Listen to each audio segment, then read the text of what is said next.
재미로 보는 심리탐구 윤석열 2편. 다분히 저만의 주관적인 의견이니 가볍게 읽어주세요. 일곱째, 주술에 빠져있는 듯한 모습은 불안심리장애로 설명할 수 있습니다. 대선 후보 때 손바닥에 왕자를 쓰고 토론장에 나왔던 일. 영국 여왕의 조문에 일부러 지각했다는 의혹. 위패 없는 이상한 조문, 천공이라는 인물의 그림자가 국정 전반에 지속적으로 회자되는 일. 공교롭게도 2000이라는 숫자가 공식 자료에 자주 눈에 띄는 일. 풍수지리사가 용산 관저를 답사한 일. 관저 외부 공사 때 큰 하수관을 수직으로 5개를 박았다는 오방신 의혹 등 주술과 관련된 심리적 기질입니다. 주술이나 점을 보러 다니며 신적인 경험을 믿는 사람들은 불확실성을 회피하려는 심리가 강하게 작용하는 것이 특징입니다. 불확실한 상황에서 쉽게 문제 해결 솔루션을 찾고자 하며 주술은 이러한 욕구를 충족시켜줍니다. 이는 통제할 수 없는 상황에 대한 욕구를 반영하는 것일 수도 있습니다. 또한 그에게 주술은 편안함을 주며 긍정적 강화작용을 합니다. 주술을 믿음으로써 자신의 안전지대를 떠나지 않고 편안하게 해주기 때문에 쉽게 선택합니다. 이런 부류의 사람들은 먼저 판단한 후에 논리적 근거를 찾으려는 경향이 있습니다. 또한 자신의 믿음을 지지하려고 새로운 논리를 만들어내기도 합니다. 자신의 기이한 행동에도 뭐라도 갖다 붙여서 논리적 이유를 만들어내는 것입니다. 여덟째, 행동보다는 말이 많다는 점은 자기중심적 성향으로 설명될 수 있습니다. 60분을 대화하면 58분을 혼자 떠든다는 설. 이재명 대표와 영수회담을 했을 때도 혼자 긴 시간을 떠들었다고 알려져 있습니다. 이런 행동은 상대방에 대한 경청과 존중이 부족해서 발생하기도 합니다. 또한 자신의 의견이나 경험을 강조하며 주변 사람들에게 자신의 이야기를 자주 말합니다. 이는 자신의 존재감을 드러내려는 욕구와 관련이 있을 수 있습니다. 말이 많은 사람들은 불안한 마음이 많아서 말을 통해 불안을 해소하려는 경향이 있을 수도 있습니다. 이는 자신의 내적 갈등이나 불안을 외부로 표출하는 방법이며 외로움이나 관심 부족을 해소하려는 방법이라고 합니다. 자신의 말을 통해 자기애를 표출하고 자신감을 얻으려는 경향으로 이는 자신을 어필하고 주변 사람들로부터 인정받고 싶어하는 욕구와 관련이 있을 수 있습니다. 아홉째, 말과 행동에 일관성이 없다는 점은 인지 부조화라는 심리적 상태와 관련이 있을 수 있습니다.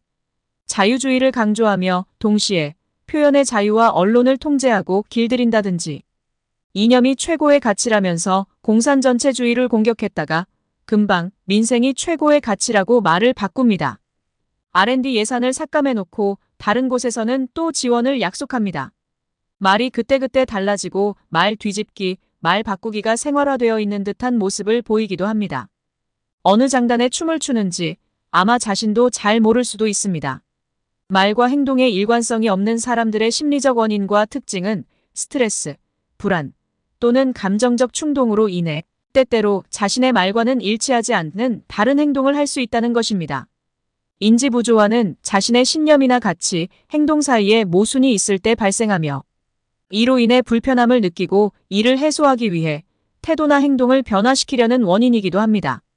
또한 다른 사람들과의 관계를 유지하고 사회적 기대에 부응하기 위해 자신의 행동을 일부러 조정하여 자신의 진정한 신념이나 감정을 숨길 수도 있습니다. 이는 자신의 말이나 행동을 통해 자신의 정체성을 확인하려는 시도일 수 있습니다. 10번째, 사과에 인색하다는 것은 일종의 회피성 인격장애나 피해망상으로 설명될 수 있습니다. 사과하면 무슨 죄라도 자백한 듯한 피해의식을 갖는 성향으로 바이든 난리면으로 대국민 청각 테스트를 했으면서도 본인은 정작 아무 일 없었던 듯 시치미를 떼고 대리인을 시켜서 진실과는 다른 말을 하게 하는 모습입니다. 부인의 명품백 수수 의혹은 절대 신성 불가침으로 여겨서 아마도 검찰 소환은 어림도 없고 행여 소환에 응하더라도 요식행위에 그칠 공산이 클 것 같습니다. 오히려 이상한 논리를 개발하여 고소인들을 족칠 수도 있습니다. 사과를 하지 않는 행동은 여러 심리적 요인에 기인하는데 일반적으로 자신의 잘못을 인정하는 것이 자존감에 타격을 줄 수 있다고 느낄 때입니다. 이 때문에 잘못을 인정하고 사과하는 것을 피하려고 합니다. 또한 비난을 두려워하거나 사회적, 법적 처벌을 피하고자 하는 의도로 사과를 회피할 수도 있습니다. 기본적으로 공감 능력이 부족하기 때문에 피해자의 고통이나 대중의 분노에 대해서 이해하지 못할 수도 있습니다. 이런 성향은 자신의 입장만 중요하기 때문에 타인의 시각이나 감정을 자신만의 관점에서 평가합니다. 또한 문제의식이 부족하거나 타인의 의견을 경청하거나 수용하지 않는 경향도 있습니다. 결국 사과하지 않는 사람들은 남 탓을 하거나 타인에게 책임을 돌리는 행동을 하게 되며 이는 주변 사람들과의 마찰을 일으키고 신뢰를 잃게 될 수 있습니다. 사과하지 않는 사람은 문제 행동을 반복하고 문제의 원인을 전적으로 타인이나 상황 탓으로 돌리는 전형적인 행동을 하게 된다고 합니다.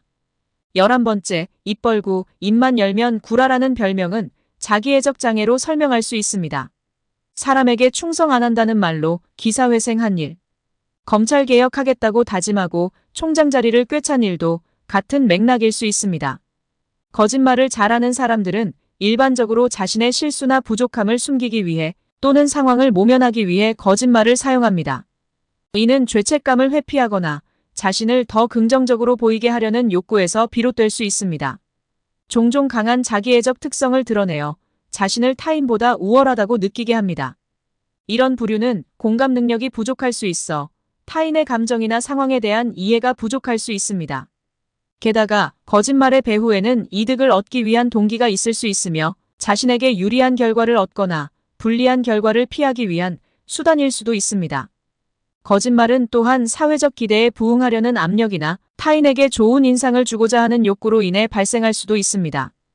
12번째, 자신을 잘 따르는 사람만을 편애하며 챙겨주는 권위주의적 성향입니다.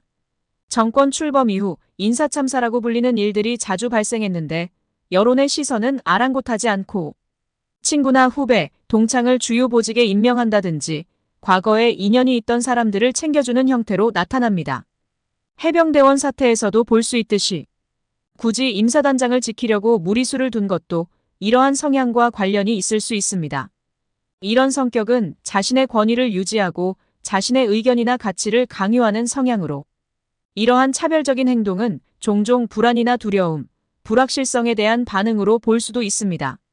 또한 자신의 관점과 이익을 우선시하며 다른 사람들의 의견이나 감정을 무시하거나 과소평가하는 경향도 있습니다.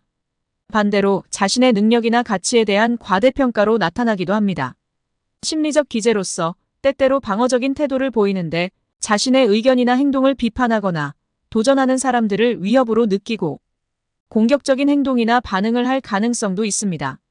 이러한 행동은 어린 시절의 경험이나 환경 때문에 발생할 수 있는데 권위주의적인 부모나 보호자 아래에서 자란 사람들은 이러한 행동을 배울 수 있습니다. 또한 불안정한 환경에서 자란 사람들은 자신의 안전이나 안정성을 확보하기 위해 이러한 행동을 보일 수도 있습니다. 이상은 윤석열의 행동과 결정에 대한 주관적인 해석일 뿐 그가 실제로 이런 심리와 기질을 가지고 있다는 명확한 증거는 아닙니다. 구독, 좋아요 부탁드립니다. 고맙습니다. 2편 끝.